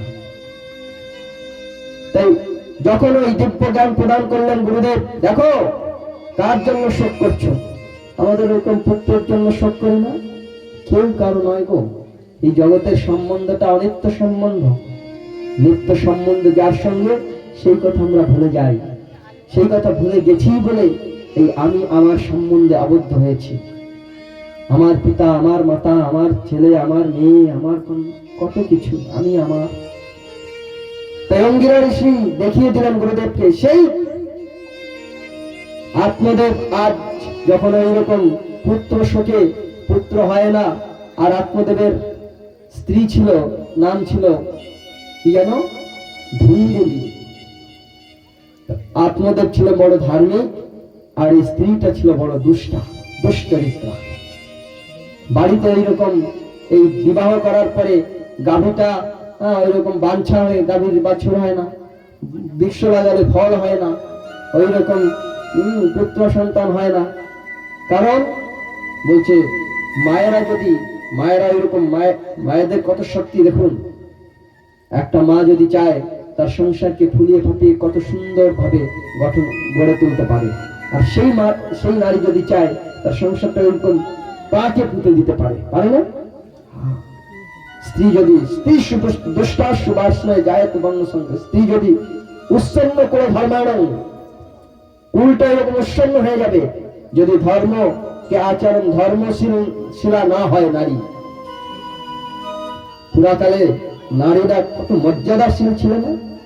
কালকে না পরশুদিন বলছিলাম না, নারীর ভূষণ, সেই ভূষণটাই নাই। শ্রী বাচ্চ নারীর ধুতি মেধা স্মৃতিক সমা। শ্রী বাক সৌন্দর্যতা, আভ্যন্তরিক অন্তরটা সুন্দর হবে। বাক তাদের কথার মধুরতা, ভগবানের কথা ছাড়া কথা বলবে না তারা। শ্রী বাচ্চ নারীর ধীতি, ধৈর্য করা, ধৈর্য শক্তি। আজকাল তো একটু ধৈর্যই নাই, বাপরে কত কথা বলেছেন। তো ওইরকম দুশ্চরিত্রা বিবাহ একটা করেছে এই ধুন্দুলি। আসতেই এইরকম সংসারটা উচ্ছন্ন হয়ে গেছে, পুত্র সন্তান নাই। শোকে শোকে আত্মদেব কোথায় গেলেন? চলে গেলেন বনে আত্মহত্যা করতে। আজ আর বাঁচবো না, মরে যাব। যেতে যেতে এইরকম সামনে এক ঋষির সঙ্গে দেখা হলো। ঋষি বলছে, এই ব্রাহ্মণদেব কোথায় যাচ্ছেন? বলছে এই দেহটা পরিত্যাগ করার জন্য যাচ্ছি। আরে আত্মহত্যা তো মহাপাপ, জঘন্য পাপ, কেন করতে যাচ্ছ? বলছে, কি বলবো ঋষিবর, আমার কোন পুত্র সন্তান নাই, সেই শোকে সেই দুঃখে আমি এই দেহ আর রাখবো না। কিন্তু ভাগ্যক্রমে ভগবান আপনাকে জুটিয়ে দিয়েছে, তাই আপনার সামনে যদি ব্রাহ্মণ দেহ ত্যাগ করে তাহলে ব্রহ্মহত্যার পাপ আপনার লাগবে, তাই আপনি কিছু ব্যবস্থা করুন। আরে গায়ে থাকা পড়ে গেল ঋষি, যাচ্ছিল তার মতন, আর এইরকম সামনে এসে বলছে, আমি কি করব? তুমি জানো না? ওই প্রসঙ্গ বললেন, এই মরুত রাজার, এই আমাদের চিত্রকেতু রাজার প্রসঙ্গ। পুত্র সন্তান দিয়ে কি হবে? যাও বাড়িতে গিয়ে ভজন সাধন করো, ঈশ্বর আরাধনা করো, তার জন্য মনুষ্য দেহ পেয়েছো। কুল রক্ষা কি হবে? কুলের রক্ষা কে করবে? কোনো কথা শুনলেন না। না, আমার পুত্র সন্তান চাই, আপনি যেহেতু আমার সামনে এসছেন, আপনি কিছু ব্যবস্থা করুন। ঋষি তো তখন বাধ্য হয়ে বলছে, ঠিক আছে। ভগবান স্মরণ করে একটি ফল নিয়ে বলছে, এই ফলটা নাও, এটা তোমার স্ত্রীকে খাইয়ে দেবে, যথা সময় পুত্র সন্তান হবে। বাস সাধুর কথা শুনে ফলটা নিয়ে খুব আনন্দে আত্মদেব এসে বাড়ি উপস্থিত হয়ে বলছে, যে শুনছো আমাদের খুব ভাগ্যের উদয় হয়েছে। দেখো দেখো, জঙ্গলে গেছিলাম আর এইরকম ঋষি আমাকে ফল দিয়েছে, এই ফলটা তুমি খেলে যথাসময় আমরা পুত্র লাভ করব, সন্তান লাভ করব। নাও নাও। ফলটা হাতে নিয়ে দুষ্ট তো চিন্তা সবসময় কুটিল চিন্তা, এবং ভালো চিন্তা থাকবে না। তারা যত ভালো কথা বলুন না কেন, প্রবৃত্তিটাই এরকম। ফলটা হাতে নিয়ে চিন্তা করছে, ওরে সর্বনাশ, এ আমার বাচ্চা কাচ্চা হয় না বলে হয়তো জঙ্গলতে একটা কোনো বিষ ফল নিয়ে এসছে, এনে আমাকে খেতে বলছে। খেয়ে যদি আমি মরে যাই, এই এক ভাবছে। আবার বলছে যদিও ভালো ফল হয়, আমার এই ফল খেয়ে গর্ভে সন্তান আসবে, সন্তান আসলে আমি আর আগের মতন সুন্দরী থাকবো না, আমার সৌন্দর্যতা নষ্ট হয়ে যাবে। আবার মনে করছি এই গর্ভে যখন সন্তান আসবে, ওই ঘরে টরে যদি আগুন লাগে, হ্যাঁ আগুন লাগলে যদি আমি দৌড়িয়ে পালিয়ে যেতে পারবো না। এইরকম নানান রকম দুশ্চিন্তা মাথায় আসছে। আর চিন্তা করতে করতে তখন ওই বাড়ির পাশে ওইরকম একজন বান্ধবী ছিল, সে ওইরকম দুষ্টার বান্ধবী, আরো মহাদুষ্টা। তাকে ডেকে এনে বলছে, এই জানিস আমার স্বামী এরকম একটা ফল নিয়ে এসছে আর আমাকে খেতে বলছে, আর বলছে এরকম সন্তান হয়, হয়তো আমাকে মেরে টেরে ফেলার জন্য এরকম আর একটা বিয়ে করবে, বিবাহ করবে, তাই এরকম ষড়যন্ত্র করছে হয়তো। হ্যাঁ ঠিক বলেছিস, তুই এক কাজ কর, এই ফলটাকে তোদের গাভীরও তো সন্তান হয় না, ওই গাভীকে খাও, যদি বিস্ফল হয় তা গাভীটা মরবে, আর যদি বিস্ফল না হয় তাহলে ওর যা কিছু হবে। আর তুই একটা কাজ করবি, তুই ওই ফল খাওয়ার বাহানা করে ওই সন্তান হওয়ার একটা অ্যাক্টিং করবি। হ্যাঁ ওইরকম পেটে একটা কিছু রেখে তুই বলবি, হ্যাঁ আমার গর্ভে সন্তান এসছে, আর আমার তো অনেকগুলো সন্তান, আর আমারও গর্ভে এখন সন্তান আছে, যখন এই সন্তানটা হবে আমি তোকে দিয়ে দেবো, তুই কিছু টাকা দিবি, বাস হয়ে গেল। দুজনের পুরোটা প্ল্যানটা ফিক্স করে এরকম অ্যাক্টিং করতে আরম্ভ করলো। আত্মদেবকে বলছে, দেখো এখন তো আমার গর্ভের সন্তান, তা আমি এখন বাপের বাড়ি গিয়ে কিছুদিন থাকি, সন্তান জন্ম হলে তখন নিয়ে আসবো। আর ওই ফলটাকে নিয়ে গরুকে, ওই গাভী মাতাকে খাইয়ে দিলেন। ধুন্দুলি চলে গেলেন বাপের বাড়ি। এদিকে ওই ফলটা, যে সাধুর ফলটা ওই গাভীকে খাইয়ে দিয়েছে, গাভী গর্ভবতী হলো। আর ওইদিকে ওই ধুন্দুলিও ওই রকম গর্ভবতীর অ্যাক্টিং করে, কিছু এরকম পেটের মধ্যে একটা বেঁধে টেঁধে গর্ভবতীর অ্যাক্টিং করলো। যথাসময়ে ওই গাভীর একটি সন্তান জাত হলো। কি আশ্চর্য, সন্তানটি মনুষ্য দেহ ধারণ করে অবতীর্ণ হয়েছে। হ্যাঁ আত্মদেব দেখে তো খুব খুশি, মনুষ্য দেহ সমস্ত দেহ মানুষ হয়েই জন্ম হয়েছে, কিন্তু কান দুটো খালি গরুর মতন, গরুর কানের মতন এইরকম জন্ম। আর ওইদিকে সময় হয়ে গেছে, তো তখন ওই বান্ধবীর যে সন্তানটা হয়েছে, বান্ধবী নিয়ে ওই ধুন্দুলিকে দিল যে, নে আমার এই সন্তান হয়েছে, বাস তুই এইটা তোর সন্তান বলে তোর স্বামীকে দিয়ে দেখাবি। ধুন্দুলি ওই সন্তান নিয়ে যখন আসলেন, এসে স্বামীকে বললেন, দেখো আমাদের পুত্র সন্তান হয়েছে, এই দেখো কত সুন্দর পুত্র। বাস আত্মদেব তো আত্মহারা আনন্দে অনেক দান ধ্যান, সাধু সেবা, ব্রাহ্মণ সেবা করালেন এবং যজ্ঞাদি করালেন, করে নামকরণ। এইবার ওই গোকর্ণ, গরুর মতন কান বলে ওই সন্তানটির নাম দিল গোকর্ণ। আর এদিকে ধুন্দুলির যে সন্তান বলছে, যখন নাম দিতে গেল বলছে, এই আমার সন্তান আমি নাম দেব, তুমি নাম দিতে পারো। তা ঠিক আছে তুমি দাও, তোমার যেটা ভালো লাগে। তা আমার নাম ধুন্দুলি, আমার পুত্রের নাম ধুন্ধুকারী। ধুন্ধুকারী, ধুন্ধু মানে যত দুষ্ট প্রবৃত্তি যারা করে তাদের ধুন্ধু, মহাধুন্ধু নামটা এরকম। আর ক্রমে ক্রমে এরকম ধীরে ধীরে বড় হতে লাগলো। গোকর্ণ বলছে সৎপুরুষ, ভাগবত অধ্যয়ন করে ওই রকম ধর্ম আচরণ করে সৎ হতে লাগলে।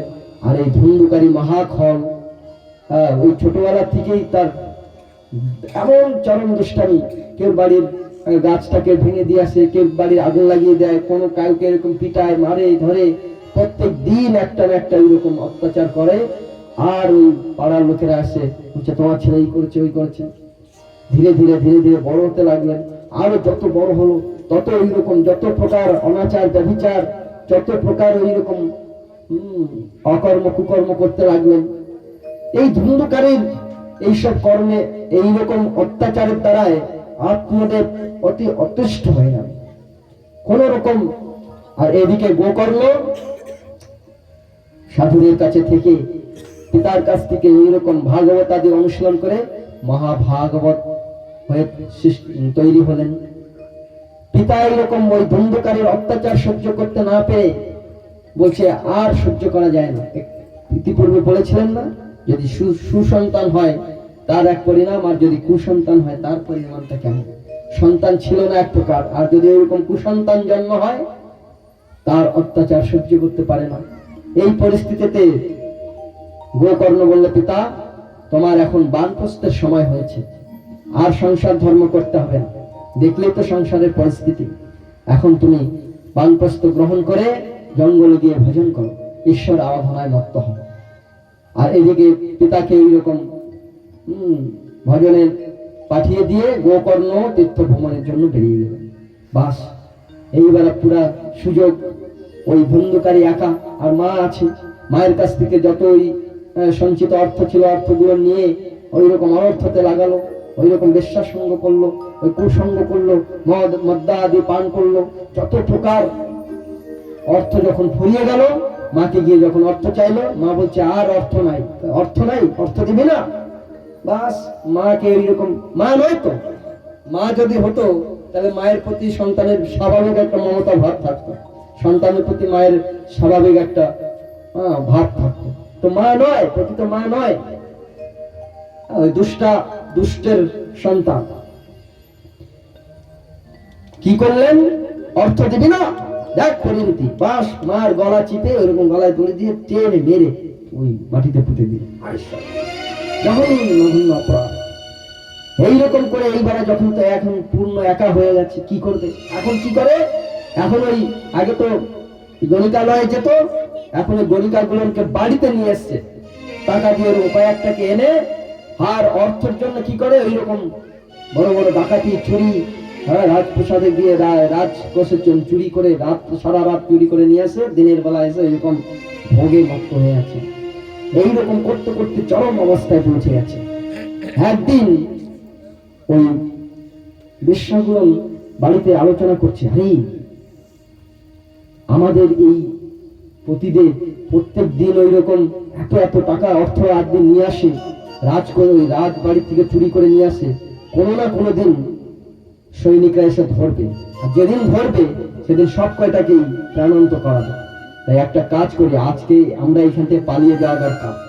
আর এই গোকর্ণকে, এই ধুন্ধুকারীকে যদি শেষ না করি তাহলে এ আমাদের ছাড়বে না। তো কি করা যাবে? একটা ষড়যন্ত্র করলাম, আজ রাতে যখন আসবে ভালো মন্দ খাইয়ে ওইরকম যখন শোবে, তখন হাত পা বেঁধে ওই গরম অগ্নি মুখে দিয়ে মেরে এইখান থেকে আমরা চলে যাবো, যা অর্থ আছে নিয়ে চলে যাবো। এইরকম ষড়যন্ত্র করে যখন গোকর্ণ ওই ধুন্ধুকারী আসলো, বাস ওইরকম বেঁধে বলছে, এইরকম যারা এইরকম অনাচার ব্যভিচার এইরকম দুরাচারী হয়, পাপ কর্ম করে, তাদের এইরকম মৃত্যু হয়, অকালে মৃত্যু হয়ে যায়, তাদের ওইরকম পরিণতিটা ওইরকম হয়। ধুন্ধুকারী যখন আসলো, তার ওই ষড়যন্ত্রকারী তারা কি করলেন, রাত্রেবেলা এরকম খাইয়ে দিয়ে ষড়যন্ত্র অনুসারে তাদের নিধন করলো, মেরে ফেললো, মেরে এরকম মাটিতে পুঁতে দিয়ে তারা চলে গেল। সকাল হতে সকলে খবর হয়ে গেল, আরে এইরকম পরিস্থিতি, এইরকম তো হয়ে গেল, কয়েকদিন চলে গেল। ইতিমধ্যে ওই গোকর্ণ তীর্থ ভ্রমণ করতে করতে গয়ায় এসে উপস্থিত হলো। গয়ায় যখন উপস্থিত হয়েছে, গয়ায় ওই গ্রামের কিছু লোক গোকর্ণর সঙ্গে দেখা হলো। আরে গোকর্ণ তুমি? গ্রামের লোক দেখে বলছে, হ্যাঁ আমি। বলছে, জানো তোমাদের পরিবারের এইরকম দুর্দশা হয়েছে, তোমার ওই ভাই ধুন্ধুকারী তোমার মাকে এরকম মেরে পুঁতেছে, আর তোমার ওই ধুন্ধুকারীকে ওইরকম কিছু মেয়ে ছেলে এরকম মেরে দিয়ে চলে গেছে, তাই? হ্যাঁ। তা ওই দুইজনের, ওই মায়ের জন্য এবং ওই ধুন্ধুকারী ভাইয়ের জন্য গোকর্ণ গয়াতে পিণ্ড দান করলেন। সমস্ত সৎক্রিয়া আদি করে ওইরকম তীর্থ ভ্রমণ করতে করতে কালক্রমে এসে গ্রামে নিজের বাড়িতে এসে উপস্থিত হয়। বাড়িতে যখন এসছেন, এসে রাত্রেবেলায় শয়ন করে আছেন, তখন চারিদিকে একটা বিভীষিকা দেখছে, কোথায় আগুন জ্বলে উঠছে, কোথায় এরকম চরমর করে বৃক্ষ যেন ভেঙে যাচ্ছে, কোথায় এরকম হু হু করে শব্দ হচ্ছে, হা হা চিল্লা চিৎকার আত্মনাদ হচ্ছে। আরে গোকর্ণ এরকম কিন্তু মহান ভাগবত পুরুষ, মহর্ষি, দিব্য পুরুষ, দিব্য জ্ঞানের দ্বারা দেখলেন ওই রকম একটা পেট জনি ওই বাড়ির চারিপাশ থেকে ওইরকম ঘুরে বেড়াচ্ছে। আরে মন্ত্র পুরো জল দিয়ে তাকে স্তম্ভীভূত করে, এই কে তুমি? বলছে, হে দাদা, আমি তোমার ভাই ধুন্ধুকারী। ধুন্ধুকারী? বলছে, দেখো আমি পেট জনি প্রাপ্তি হয়েছি, হয়ে এইরকম। বলছে, ওই রকম জঘন্য পাপ করলে পেট জনি তারা ওইরকম কোনো জীবজনী প্রাপ্তি হয় না, পেট জনি প্রাপ্তি হয়ে ওইরকম ঘুরে বেড়াচ্ছে। আরে তোমার উদ্দেশ্যে আমি গয়ায় পিণ্ডদান করেছি, তোমার উদ্ধার হয়নি? না, আমি এমন জঘন্য ব্রহ্মহত্যা পাপ আদি করেছি যে পাপের ফলে ওই সাধারণ পিণ্ডের দ্বারাই আমার উদ্ধার হবে না। কিসের দ্বারা তোমার উদ্ধার হবে? হ্যাঁ, এই জগতে একমাত্র সাক্ষী রূপে সূর্য নারায়ণ দেবের কাছে এই প্রশ্ন করুন, তিনি বলে দেবেন প্রকৃত আমার উদ্ধারের উপায় কি। ঠিক আছে, তাই হবে। প্রাত হতেই ব্রহ্ম মুহূর্তে মন্ত্রপুত জলের দ্বারায় সূর্যদেবের গতিকে স্তব্ধ করে দিলেন। সূর্য আর উদিত হতে পারছেন না। এইরকম পরিস্থিতিতে সূর্যদেব যখন স্তব্ধীভূত হয়ে গেল, আরে কে আমার গতিপথ অবরোধ করলেন? গোকর্ণ সেখানে উপস্থিত হয়ে বলছে, আমি। কেন, কি কারণে তুমি আমার গতিপথ অবরোধ করলে? বলছে, হে সূর্যদেব, হে সূর্য নারায়ণ, কৃপা করে বলুন, এই ধুন্ধুকারী যার উদ্দেশ্যে আমি গয়ায় পিণ্ডদান আদি সক্রিয় কর্ম করেছি, তার দ্বারা তার উদ্ধার হয়নি। কি কার্য এমন করলে যার দ্বারা এর উদ্ধার হবে? তখন সূর্যদেব করুণা করে বললেন, হে ধুন্ধুকারী, নষ্ট প্রায় সভদ্র সুনিত্যং ভাগবত সেবায়া, তুমি ভাগবত মহাযজ্ঞ করো। এই ভাগবত মহাযজ্ঞের দ্বারাই, এই ভাগবত কথা শ্রবণের দ্বারাই একমাত্র তার সমস্ত প্রকার অভদ্র দূরীভূত হয়ে সে ভগবত ধাম প্রাপ্তি হবে। বলুন নন্দ্রাশ্রম ভাগবতম কি জয়, সদ্গুরু মহারাজ জি কি জয়। সূর্যদেবের কাছ থেকে যখন এই উপদেশ গ্রহণ করে গোকর্ণ সমস্ত গ্রামবাসীকে বললেন, এইরকম পরিস্থিতি, আর তুমি ভাগবত, আমরা ভাগবত সাপ্তাহিক ভাগবতের আয়োজন গ্রামবাসীর দ্বারায় করে সেখানে ভাগবত কথা আরম্ভ করলেন। এই ভাগবত কথা যখন আরম্ভ হলো, ওই প্রেমজনী ধুন্ধুকারীকে আহ্বান করিয়ে তাকে একটা জায়গা স্থান নির্ধারণ করে বলছে, তুমি এইখানে বসে এই ভাগবত কথা শ্রবণ করো। 7 দিন ধরে গোকর্ণ যখন ভাগবত কথা আরম্ভ করলেন, আর ওই হাওয়ায় এসে ওই রকম এক জায়গায় বসতে দিচ্ছে না, অস্থির করে দিচ্ছে, কারণ পেটজনী তো, তাকে এরকম আন্দোলিত করে দিচ্ছে। তখন গোকর্ণ বলল, ওই 7টা গ্রন্থির একটা বাঁশ, ওই বাঁশের মধ্যে তুমি প্রবেশ করো। আমাদের এই শরীরে 7 গ্রন্থি আছে, এই গ্রন্থি ছেদন না হওয়া পর্যন্ত আমাদের ওই রকম এই দেহ আর আমি, আমার সঙ্গে যে পরিচয়, আমি দেহ নই, এই দেহ এবং আত্মা, এই ভেদটা আমরা বুঝতে পারি না।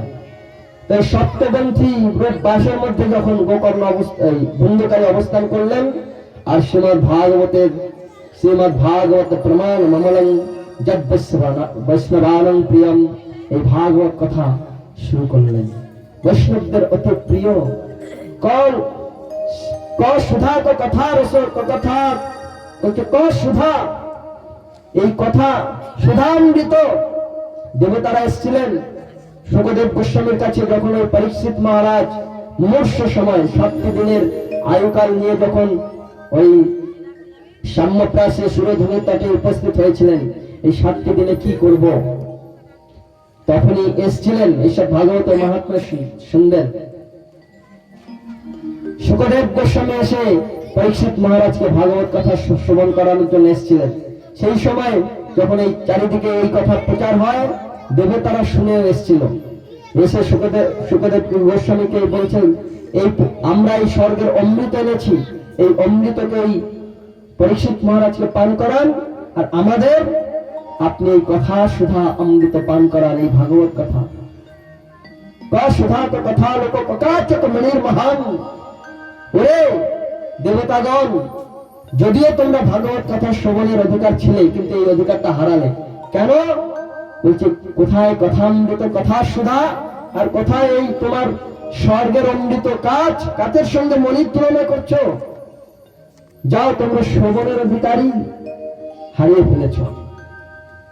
ভাগবত কথামৃতম যা আস্বাদন করলে, ওই গোকর্ণ যখন ভাগবত কথামৃত আস্বাদন করালেন 7টা দিন, প্রত্যেক দিনে দিনে ওই এক একটা গ্রন্থ ছেদন হয়ে হয়ে পূর্ণ ভাগবত কথার অন্তিমে দিব্য শরীর ধারণ করলেন। ওই পেটজনী থেকে পরিত্যাগ করে শঙ্খ চক্র গদা পদ্মধারী এক দিব্য ভগবত রূপ ধারণ করলেন। ওই ধুন্ধুকারী, বলো ধুন্ধুকারী,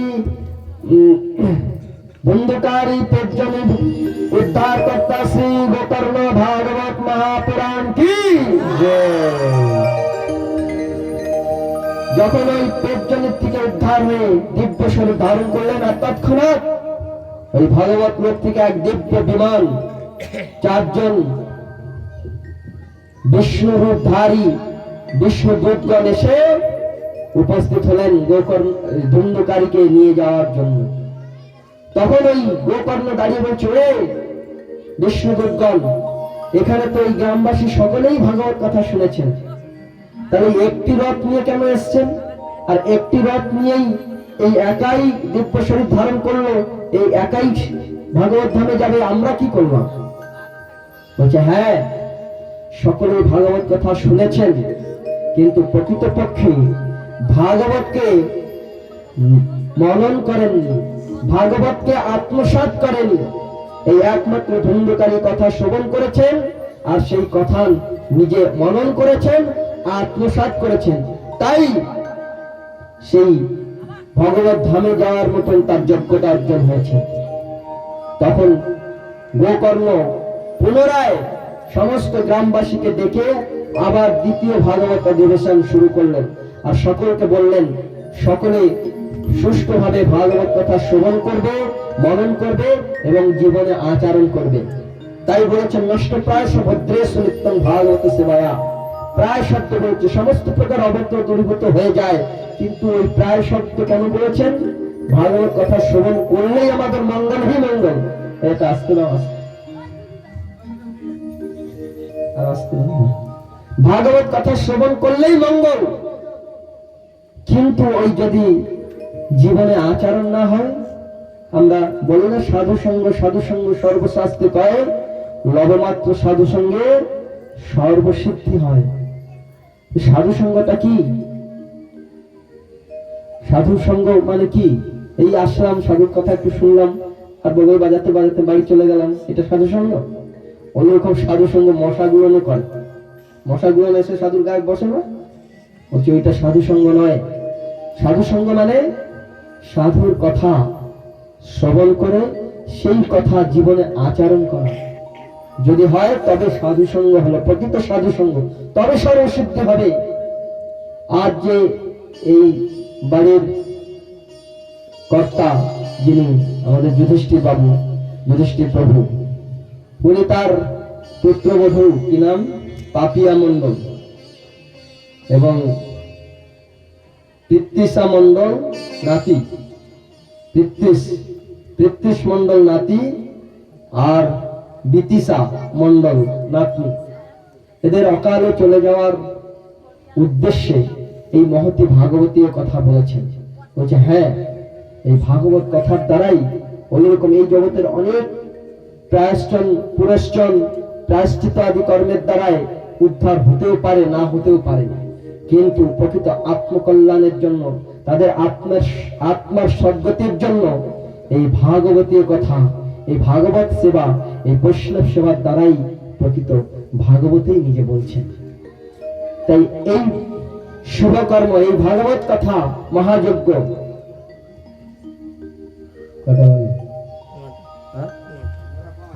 আমাদের সময় হয়ে এসছে 9টা পর্যন্ত আমাদের কথা। তাই প্রসঙ্গক্রমে আমি এই প্রসঙ্গে বলতে চাইছিলাম প্রথম দিন থেকে, কিন্তু অনেক কথা শ্রবণ প্রসঙ্গে যে প্রকৃত ভাগবতী আমাদের পুরাণ মামলম সমস্ত প্রকার মলকে দূরীভূত করে দিতে পারেন। নিগমকল্পতরুর গলিতং ফলং সুখম খাদমৃত দ্রব সঞ্জিতম পিবত ভাগবতং রসমালয়ং।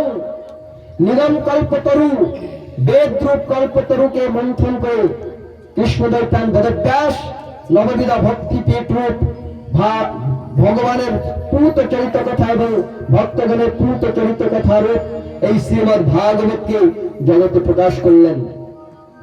ভগবান যখন এই আসন্ন কলি ভগবান নিজ ধামে চলে যাবেন, তখন উদ্ধব মহারাজ জিজ্ঞাসা করেছিলেন, উদ্ধব মহারাজ জিজ্ঞাসা করেছিলেন ভগবান কহে, হে প্রভু, আপনি কৃপা করে বলুন এই আসন্ন কলিকাল, এই কলিকালে ধর্ম কাকে আশ্রয় করে থাকবে? উদ্ধব মহারাজ মনে করেছিলেন যে ধর্ম হয়তো ভক্তকে বলছে, আমার এক পরম ভক্ত, তাকে আশ্রয় করে থাকবে। উদ্ধব মহারাজ মনে করছেন আমি তো পরম ভক্ত বলছে। তখন ভগবান বলেছিলেন, কৃষ্ণ সধাম পদতে জ্ঞান ধর্ম দুভিসহ পুরাণ প্রধুনজিতা করো করো নষ্ট দিশামি সব পুরাণ প্রধুনজিতা। বলছে কলিকালে এই একমাত্র শ্রীমৎ পুরাণ অক্ষরূপ শ্রীমৎ ভাগবতকেই ধর্ম আশ্রয় করে থাকবেন। এই ভাগবতকে যিনি আশ্রয় করেছেন, এই ভাগবতকে যারা আশ্রয় করবেন তাদের সুনিশ্চিত মঙ্গল। তাই কলিযুগের এই ভাগবত শাস্ত্রই একমাত্র আমাদের আত্মকল্যাণের চরম পরম পথ। তাই হে শুধু ভক্তবৃন্দ, যেখানে ভাগবত কথা হবে, যেখানে ভাগবত কথা শোনার সুযোগ হবে, সে ভাগবত কথা শ্রবণ করবেন। শ্রবণের দ্বারাই আমরা প্রকৃত আত্মকল্যাণ পথিক হতে পারব। আর এর দ্বারাই আমাদের সমস্ত প্রকার আমার পুরাণ মামলম সমস্ত প্রকার মল দূরীভূত, অর্থাৎ এই সমস্ত প্রকার বন্ধন থেকে মুক্ত হয়ে ভগবত পাদ পদ্ম আশ্রয় করতে পারব। আর এই নববিধা ভক্তিপীঠ ভাগবত শাস্ত্র মর্ম নববিধা ভক্তি ধর্ম। নববিধা ভক্তি শুনেছেন না? আমরা জানি না? শ্রবণম কীর্তনম বিষ্ণু স্মরণম পাদ সেবনম অর্চনম বন্দনম দাস্য সাক্ষাৎম নিবেদনম। এই নববিধা ভক্তি যাজন হয়ে যায় শ্রীমৎ ভাগবতকে আশ্রয় করলে। আর সেই ভাগবত কে কলিযুগের মানুষও আশ্রয় করতে পারবে না। তাই জেনে শ্রী চৈতন্য মহাপ্রভু আজ এই ভাগবতকে মন্থন করলেন। ভাগবতের অন্তিম শ্লোক বলেছেন না, নাম সংকীর্তন যস্য সর্ব পাপ প্রণাশনম প্রণম দুঃখ সমনাস্तं নমামি হরিং পরম। নাম সংকীর্তন ভক্তির মধ্যে শ্রেষ্ঠ নববিধা ভক্তি, কৃষ্ণ প্রেম, কৃষ্ণ দিতে ধরে মহাশক্তি, তার মধ্যে সর্বশ্রেষ্ঠ নাম সংকীর্তন। নিরপরাধ কইলে নাম পাবে কৃষ্ণ প্রেমধন। এই কলিযুগের যুগ ধর্ম হরিনাম সংকীর্তন। কলিজীব উদ্ধারিতে পরতত্ত্ব হরি, নবদ্বীপে আইলা গৌর রূপ আবেশ করি। জীবের সুনিত্য ধর্ম নাম সংকীর্তন, অন্য সব ধর্ম নাম সিদ্ধির কারণ, একমাত্র হরিনাম সংকীর্তন। কলিযুগের মানুষ ভাগবতকে আশ্রয় করতে পারবে না, অক্ষম হবে। বলুন, বাড়িতে কার কার ভাগবত আছে? আছে? অনুশীলন করি, জানি কিচ্ছু আমাদের তো একদম। তাই এইরকম পরিস্থিতি দেখে অতি সহজ সরল উপায়ে হরে কৃষ্ণ কৃষ্ণ কৃষ্ণ হরে হরে, হরে রাম রাম রাম হরে হরে। উচিত সাধুরা বলছে, আমাদের বলার দরকার নেই, তাই তো? বলুন সকলে দুই হাত তুলে, হরে কৃষ্ণ কৃষ্ণ কৃষ্ণ হরে হরে, হরে রাম রাম রাম হরে হরে। প্রভু কয়ে কইলাম এই মহামন্ত্র, ইহা সব জপ করিয়া নির্বন্ধ, ইহা হইতে সর্বসিদ্ধি হইবে সবার, সর্বক্ষণ বলইতে বিধি না হইয়ার। এই যে সর্বক্ষণ বলে বিধি রাখলেন না। সংকেতন পরিহাস্যং স্তোভং হেরণমেব বা। সংকেত, পরিহাস, স্তোভ, হেলা যেরকম যে পরিস্থিতিতে থাকি না কেন, শ্রী চৈতন্য মহাপ্রভু এই হরিনাম বিতরণ করলেন, যাহা বদ্ধ পরিকরস্তন সমস্ত প্রকার বন্ধন হইতে মুক্ত করে ভগবত পাদ পদ্মের প্রতীক করে দেবে। তাই হে শুধু ভক্তবৃন্দ, এই মহাবদান্য অবতার শ্রী চৈতন্য মহাপ্রভুর বদান্যতা যে হরিনাম সংকীর্তন, সমস্ত দ্বারে দ্বারে নিজের পার্শ্বদেবদের, নিজের অংশ অবতারদের দিয়ে প্রচার করলেন, যাও শোনো শোনো নিত্যানন্দ শোনো হরে দাস সর্বত্র আমার আজ্ঞার করো প্রকাশ, ঘরে ঘরে গিয়া করো এই ভিক্ষা, ভয় কৃষ্ণ ভজ কৃষ্ণ কহ কৃষ্ণ শিক্ষা, ইহা বই না বলিবা আর বলাইবা, দিবা নিশে আসি আমারে কইবা, যাও সমস্ত ঘরে ঘরে এই ভিক্ষা, কৃষ্ণ বলে সঙ্গে চলো। সাধুরা যায় না, গৌড়ীয় মঠের ভক্তরা যায়, প্রত্যেক দ্বারে দ্বারে গিয়ে ভিক্ষা করতে নয় ভিক্ষা দিতে যায়।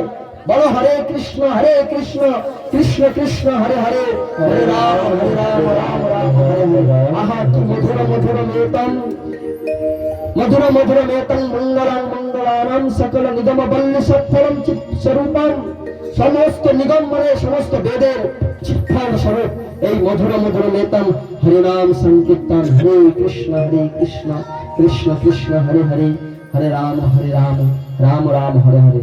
যে করেছে সেই জানে। তাই হে শুধু ভক্তবৃন্দ, এই হরিনামকে আমরা কি করতে পারবো না? সকলে বলতে পারবো না? একটু সময় সারা জীবনের, সারা 24 ঘন্টার জীবনে 24 ঘন্টার মধ্যে 2 মিনিট বের করে ভগবানের মন্দিরে বাড়িতে ঠাকুর ঘর আছে না, সকলে বসে একটু হাতে করতালি দিয়ে হরে কৃষ্ণ কৃষ্ণ কৃষ্ণ হরে হরে, হরে রাম রাম রাম হরে হরে, হরে কৃষ্ণ হরে কৃষ্ণ কৃষ্ণ কৃষ্ণ হরে হরে, হরে রাম রাম রাম রাম হরে হরে। সকলে নাম সংকীর্তন করবেন। হরে ভগবান মঙ্গলময় হরিনাম সংকীর্তন, জয় সদ্গুরু মহারাজ কি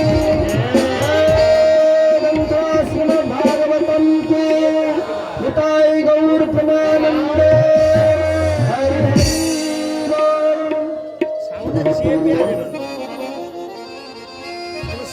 আমরা হরিবল শ্রী শ্রী গৌর গোবিন্দ গৌরী মঠ শ্রীধাম মায়াপুর হইতে আগত হয়েছি। 3 দিন যাবৎ আমরা এখানে ভগবানের কথা শ্রবণ করেছি।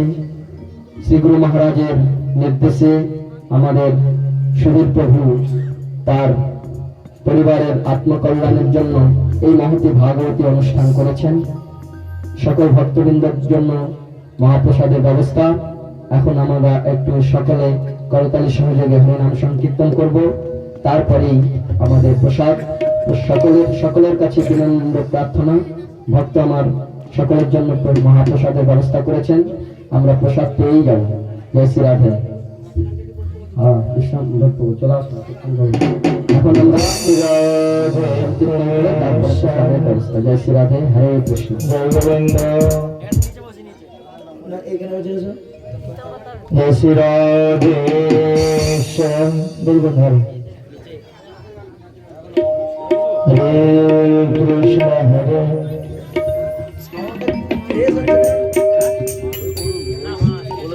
জয় শ্রী রাধে শ্যাম,